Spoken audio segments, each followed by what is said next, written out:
बीवी के पैसों पर आप कितनी ऐश कर सकते हैं। ये जो तस्वीर आप देख रहे हैं, स्कॉर्पियो गाड़ी के जरिए रील बनाई जा रही है और इस रील के बाद खत्म होते ही एक फोटो खिंचवाई जाती है जहां पर भिखारी पति को लगता है कि उसने भारी भरकम सफलता हासिल कर ली है इस दुनिया के अंदर। बात यही नहीं खत्म होती है, उसके इंस्टाग्राम की रील्स को आप स्क्रॉल करेंगे तो आपको नजर आएगा कि रॉयल एनफील्ड के साथ भी उसकी फोटोज हैं। दिखाने की एक कोशिश है कि दोस्तों देखो, मेरे पास पैसों की भारी भरकम पहाड़ है, मैं जब चाहूं जैसे चाहूं उस पहाड़ को हथौड़ा मारकर वहां से पैसे बाहर निकाल सकता हूं। और इसके बाद ये जो भिखारी पति है, इसकी एक और तस्वीर देखिए जहां पर यूपी पुलिस हाफ एनकाउंटर करती है। हाफ एनकाउंटर से कहने का क्या मतलब घुटने के नीचे उसे गोली मारी जाती है।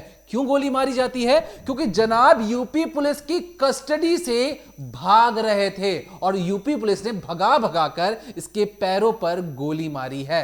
अब प्यार की जो बातें हैं उसमें आप इस कदर से देखेंगे कि यूपी पुलिस ने जनाब को गोद में भी उठाया हुआ है, गोद में उठाकर इसे बिस्तर पर लिटाया जाता है और ये जो बिस्तर है ये अस्पताल का बिस्तर है। और हाथ में अगर जरा आप गौर से देखेंगे तो हाथ में लिखा है निकी। निकी कौन? निकी इसी भिखारी पति की वो बेबस और एक तरीके से कहें जिसकी हत्या कर दी गई है, मानसिक तौर पर उसकी हत्या कर दी गई है, तमाम तरीकों से उसे यातनाएं दी गई हैं और बावजूद इसके वो अपनी बीवी का नाम अपने हाथ में गुदवाता है। रात भर डिस्को पार्टी करता है और जैसे ही सुबह घर पहुंचता है अपनी बीवी के साथ मारपीट करता है। फिर मारपीट करने के बाद जैसे इसे होश आता है उसे लगता है कि अरे उससे बहुत बड़ी गलती हो गई है, क्योंकि बीवी के पैसों से ही उसका घर चल रहा होता है। क्योंकि बीवी ब्यूटी पार्लर से जो पैसे कमाती थी उसी का वो जीन्स पहनता था, उसी के अंडरवेयर और बनियान पहनता था। अगर बीवी पैसे नहीं देती तो इन जनाब के पास अंडरवेयर खरीदने तक के पैसे नहीं थे।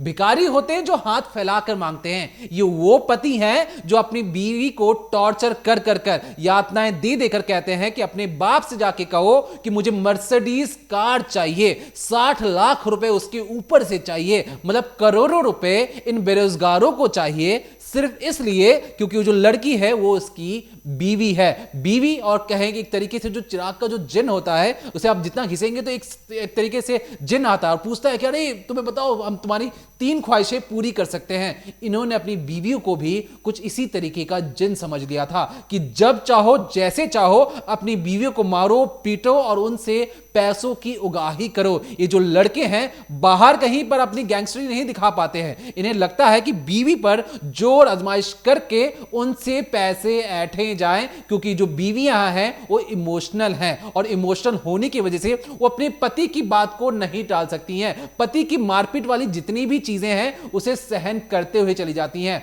9 साल पहले शादी हुई थी, लेकिन जो दहेज का ये जो मामला है कि मुझे मर्सिडीज कार चाहिए और मुझे 60 लाख रुपए से ऊपर के पैसे चाहिए, ये जो बातें हैं ये अपने आप में अचंभित करने वाली है। लेकिन जब हम इस वीडियो पर रिसर्च कर रहे थे, बहुत सारी चीजें पता लगा रहे थे, तो हमें जो सबसे ज्यादा जो चीज खटकी वो ये खटकी कि जब अस्पताल की बेड पर ये जो भिखारी पति है, हम इस पूरी वीडियो में बार-बार बता रहे हैं कि इस पति को भिखारी के नाम से संबोधन करेंगे, क्योंकि जो भिखारी पति है ये बार बार हॉस्पिटल बेड से कह रहा है कि मैंने अपनी बीवी को नहीं मारा, वो तो पता नहीं वो खुद से मर गई होगी। अब ये जो बातें हैं, इस बातों को लेकर जो लड़की का जो परिवार है उसने कई सारे दावे किए इस डिकोडिंग क्राइम के अंदर, आपको बताएंगे। आपको हैरानी होगी जो वीडियो इस वक्त सोशल मीडिया पर वायरल हो रहा है उसकी पर्दे की पीछे की कहानी कुछ और है। बताएंगे इस डिकोडिंग क्राइम के अंदर, बताएंगे कि किस तरीके से जो हमारे देश में दहेज उत्पीड़न के मामले को लेकर किस किस तरीकों से डिमांड की जाती है और कितनी जो महिलाएं हैं उसका हर साल शिकार होती हैं। एक ऐसा डाटा जिसे सुनकर आपके रोंगटे खड़े हो जाएंगे। आपको लगेगा कि आप जिस घर में रहते हैं उसके बगल वाले घर के या उस कमरे से एक ऐसी चीख निकलती है। हर एक भारत के हर दूसरा या तीसरा घर दहेज उत्पीड़न के मामले से ग्रसित है और ये जो मामला है आपको पता लगता है, लेकिन आप अपनी कानें बंद कर लेते हैं, आप अपनी आंखें बंद कर लेते हैं। आपको लगता है कि किसी और घर का मामला है, हम क्यों पढ़ें। और इसी वजह से एक बेटी, एक घर जो दूसरे घर की जो बेटी होती है उसे पढ़ाया लिखाया जाता है, वो जैसे ही दूसरे घर में जाती है वहां पर उसका पति मारता है।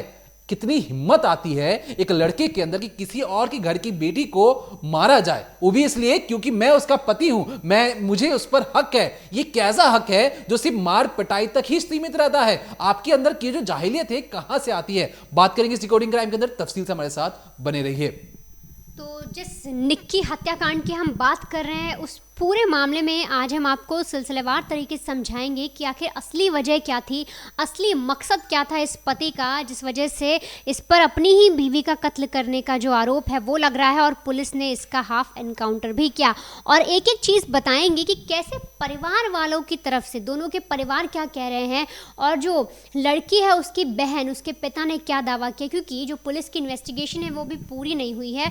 और पुलिस ने इस पूरे केस में जो धाराएं लगाई हैं वो हत्या की धाराएं लगाई हैं। अभी तक इस पूरे मामले में दहेज उत्पीड़न का जो केस है उसकी एफआईआर रजिस्टर नहीं हुई है, लेकिन जो हत्या की धारा है बीएनएस के तहत 103(1) ए वो पुलिस ने लगाई, 115(2) यानी कि किसी को चोट पहुंचाना, और साजिश रचना जो होता है उसके लिए 61(2) ये सारी पुलिस ने अभी तक धाराएं लगाई हैं। और इनके आधार पर जो चारों आरोपी हैं, यानी कि जो पति हैं निक्की के, जो उनके जेठ हैं, जो उनकी सास हैं और जो उनके ससुर हैं, वो सारे अरेस्ट हो गए हैं। और आप देख रहे हैं तस्वीर में कितने बेबस ये इस वक्त दिख रहे हैं। लेकिन जब यही लोग हाथ उठा रहे थे, जब यही लोग घर की चार दीवारी के अंदर मौजूद थे, उस लड़की को मार रहे थे, उसको प्रताड़ित कर रहे थे, उसको इतना मजबूर कर रहे थे कि वो अपनी तरफ से ही कुछ ऐसा कदम उठा ले, वो बार बार ये लोग चाह रहे थे कि वो लड़की कुछ ऐसा कर ले जिसकी वजह से इनकी जान छूटे।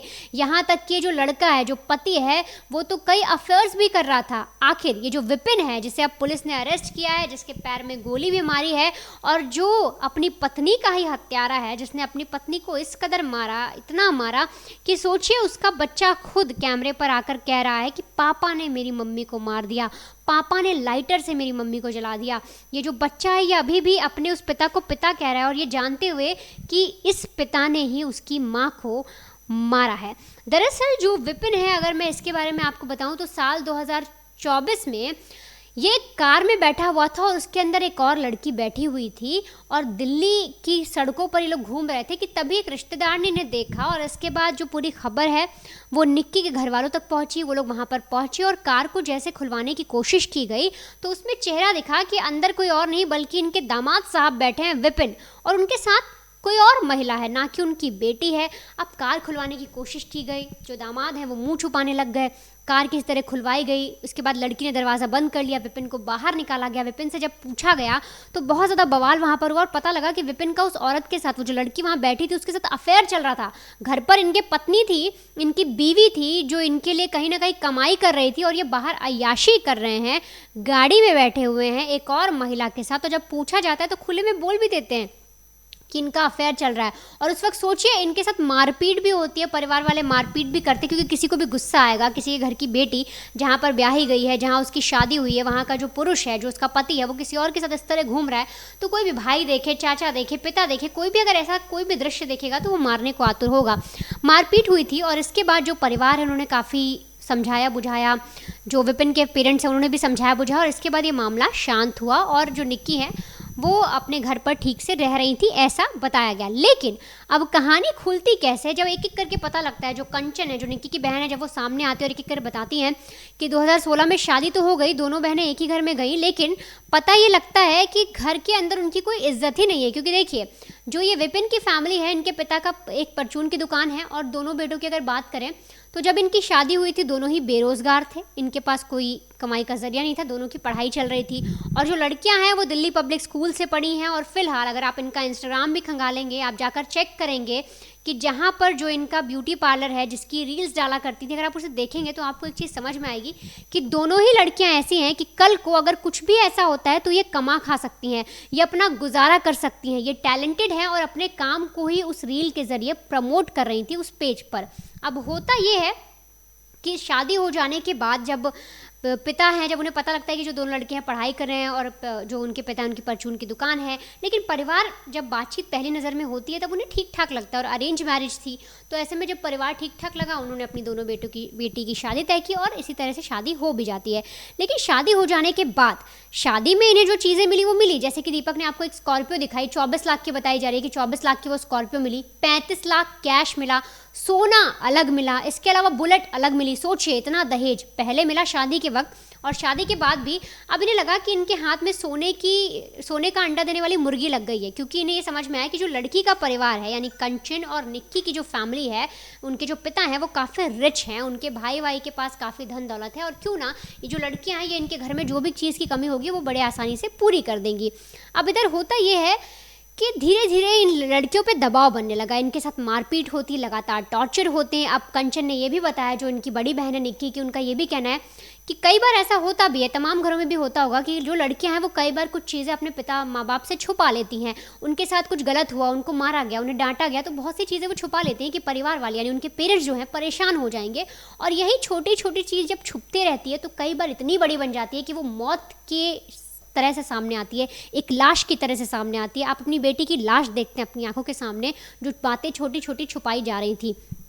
अब यहाँ पर दोनों लड़कियाँ जब ससुराल में आती हैं, ये पार्लर चलाती हैं, मेकओवर लोगों का मेकओवर करती हैं, हेयर्स बनाती हैं, नेल आर्ट करती हैं, बहुत सारी ऐसी चीज़ें करती थी। और कई बार होता ये था कि जो दोनों लड़के हैं यानी जो हस्बैंड हैं, जो बड़ी बेटी का हस्बैंड है, वो तो कहीं ना कहीं फिर भी कुछ कार वगैरह चलवाया करता था, लेकिन उतनी आमदनी इसकी भी नहीं होती थी। और जो छोटा बेटा यानी कि जो विपिन है, जो भिखारी पति बताया जा रहा है, वो कभी कभी अपने पिता की परचून की दुकान पर बैठता, वरना उसको शौक था डिस्को जाने का, अय्याशी करने का, नई नई लड़कियों का। और बेहद बिगड़ा हुआ लड़का है ये। अगर आप इसकी प्रोफाइल चेक करेंगे आपको समझ में आ जाएगा कि किस तरह से इसकी हरकतें रहती थी।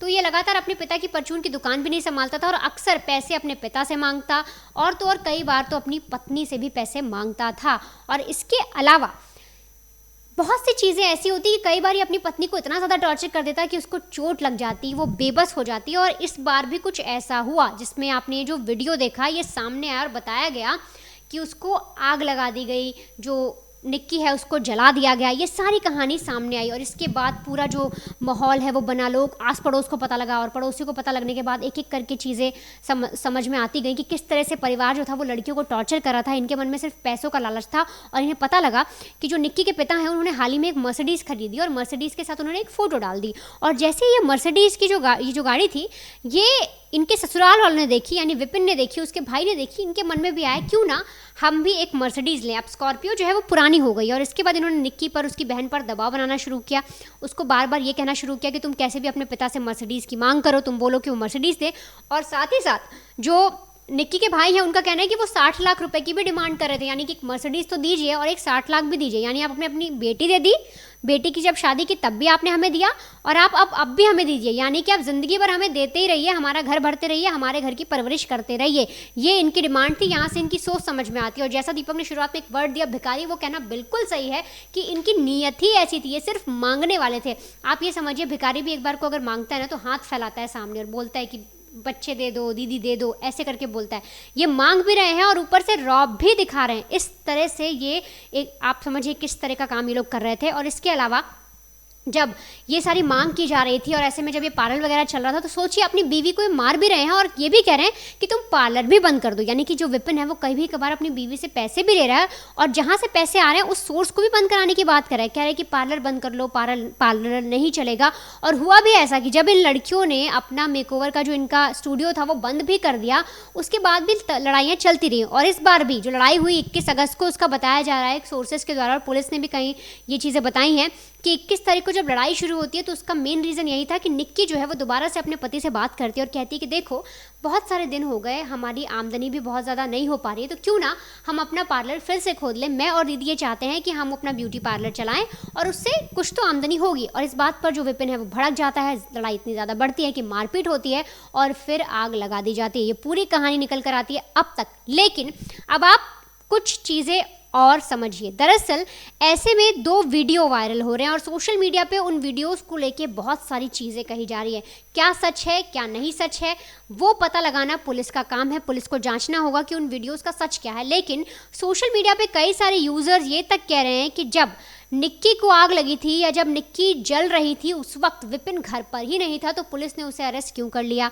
इसके अलावा बहुत से लोग ये भी कह रहे हैं कि जो वीडियो लगाया गया है मारपीट का, शायद वो एडिटेड है। तो लोग ऐसा क्यों कह रहे हैं, और क्यों? जो इंसान इस दुनिया में नहीं है आखिर में आके उसी पर आरोप क्यों मर रहे हैं? आप सोचिए, अगर निक्की ने खुद भी ऐसा कदम उठाया होगा ना, अगर उसने खुद को भी आग लगाई होगी, तो भी जिस तरह से वो मार पिटाई का वीडियो सामने आया, जिस तरह से टॉर्चर की बातें सामने आ रही हैं, और जिस तरह से उस लड़की ने खुद को अगर खुद के साथ भी ऐसा किया, तो सोचिए उसको मेंटल लेवल पर कितना हैरेस किया होगा, तब जाकर उसने ऐसा कदम उठाया। तो ये आरोपी तो हैं ही, इन्होंने गलत तो किया ही है। पहले कितने खुले में घूम रहे थे, पहले कितने चौड़ में दिख रहे थे, और जैसे पुलिस इन्हें अरेस्ट करती है अपना अपना मुंह छुपाने लगते हैं। आप खुद देखिए और खुद समझने की कोशिश भी करिए किस तरह से इन्होंने उस लड़की के साथ इतना गलत किया है। देखिए, ये जो आपको वनिता ने जो स्टोरी बताई, उस स्टोरी में अगर आपने ध्यान दिया हो, ये जो लड़के हैं बहुत ज़्यादा लालची हैं। लड़के क्यों, माँ बाप भी। उन माँ बाप की भी गलती है जिन्होंने ऐसी औलादें पैदा की जो पढ़ा लिखा कर भी उन्हें गवार बनाया। एक ऐसा गवार जो सिर्फ और सिर्फ अपनी बीवियों के पैसे पर ऐश करना चाहता था। उसका ये भी कहना था कि हमारे घर पर जो बीवियां हैं वो ब्यूटी पार्लर नहीं चलाती हैं, और ब्यूटी पार्लर तुम चलाती हो, उसके अलावा तुम इंस्टाग्राम पर रील्स डालती हो। हमने उस रील्स को खंगालने की कोशिश की और समझने की कोशिश की कि क्या जो भिखारी पति है वो अपनी बीवी को इंस्टाग्राम बंद करने को जो चीजें कह रहा है, खुद उसकी बीवी के साथ भी रील है। अब एक बहाना चाहिए आपको लड़ाई के लिए, क्योंकि आपका अफेयर आज से 1 साल पहले किसी और महिला के साथ था। आपको लगा कि मैं इस बीवी से कौन से मुद्दे पर झगड़ा करूं, और कोई ना कोई बहाना लगाकर पहले उसकी ब्यूटी पार्लर बंद करवा दो, फिर उसका रील बंद करवा दो। रील में सिर्फ और सिर्फ दुल्हन किस तरीके से सजाते थे वो लोग, उसके बारे में रील है। 2 अकाउंट है, एक प्राइवेट अकाउंट है जिसमें 1100 से 1200 के फॉलोअर्स हैं, जो उसका जो लड़की का जो ब्राइडल मेकअप, मतलब जो औरतें जो दुल्हन बनती हैं उसकी मेकअप वाला जो पेज है, उसमें लगभग 50,000 के फॉलोअर्स हैं। अब उसी को बंद करने के लिए उसी को कह रहा है कि जहां से पैसे आ रहे हैं उसे बंद कर दो, और ये सिर्फ और सिर्फ एक जो अय्याश, बेरोजगार, भिखारी और सिर्फ अपनी बीवी के पैसों पर जीने के लिए उसने कहा कि तुम ये सारी चीजें बंद करो, मुझे तुमसे शादी तोड़नी है, तमाम वो चीजें कहीं।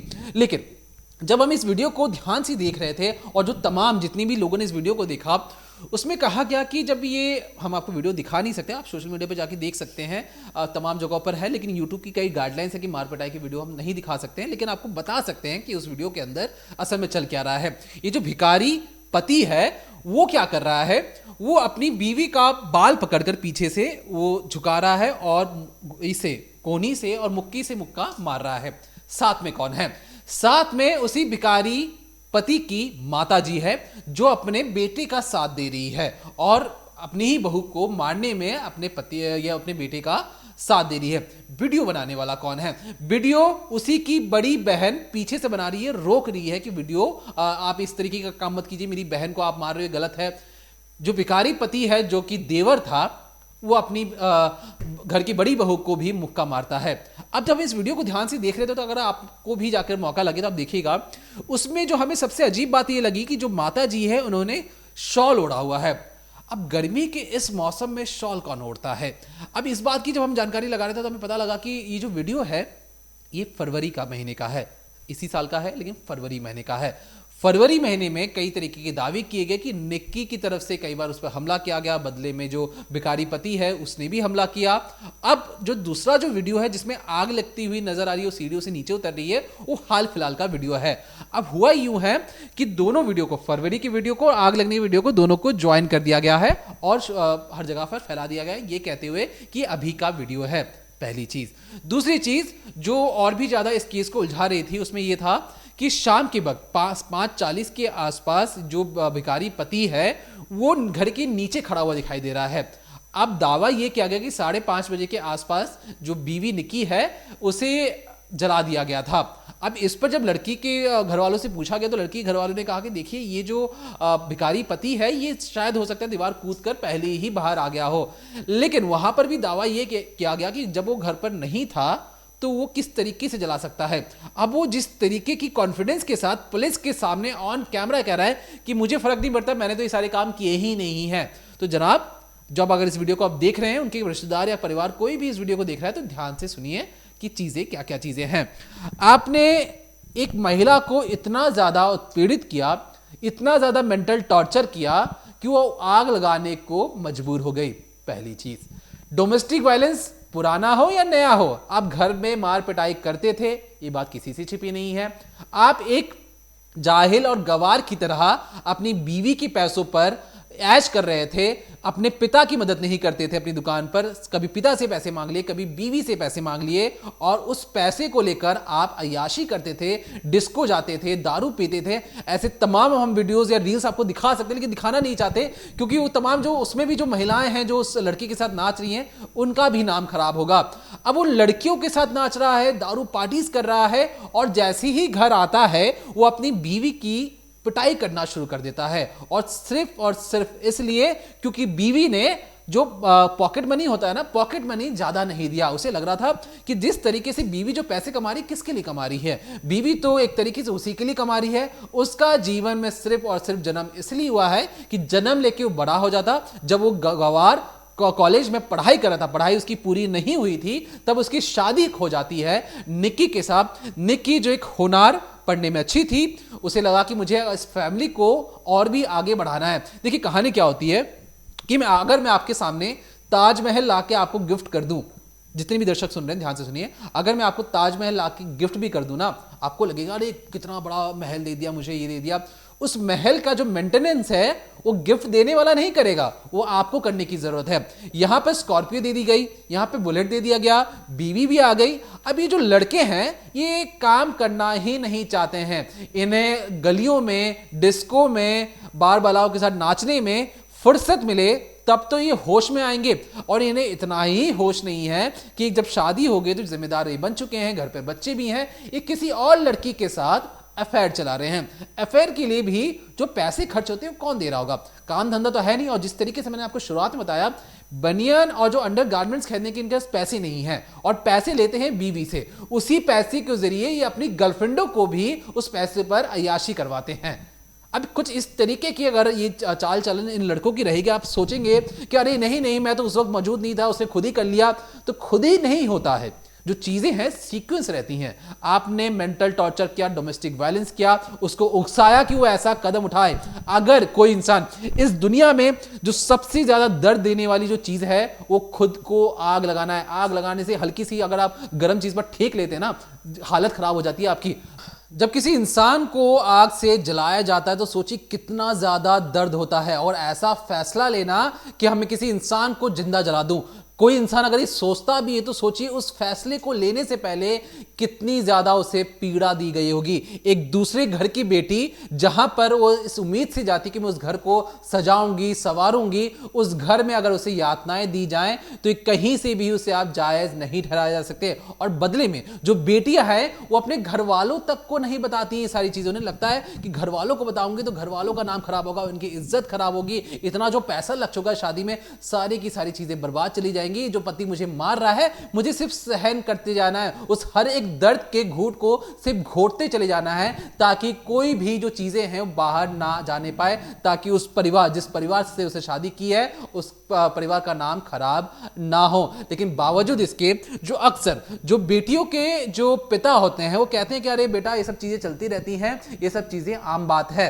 अब हमारे देश में दहेज उत्पीड़न के मामले को लेकर तमाम तरीकों से दावे किए जाते हैं कि जो पुलिस है वो अक्सर इन मामलों को दर्ज करने में आनाकानी करती है। जिस तरीके से इस मामले में कहा गया कि लड़की को चोट पहुंचाने, हत्या का मुकदमा दर्ज कर दिया गया, तमाम धाराएं जोड़ दी गई, लेकिन दहेज उत्पीड़न वाला मामला नहीं जोड़ा गया। अब क्यों नहीं जोड़ा गया? क्योंकि दबाव बनाया जाता है लड़की पर कि देखो तुम्हारे घर पर बच्चे हैं, अगर पति जेल में चला जाएगा तो किस तरीके से तुम परिवार को संभालोगी। अब यहां पर तो जो पति साहब हैं भिखारी हैं, बेरोजगार हैं, किस तरीके का काम करते हैं, तो बीवी यहां पर संभाल सकती थी।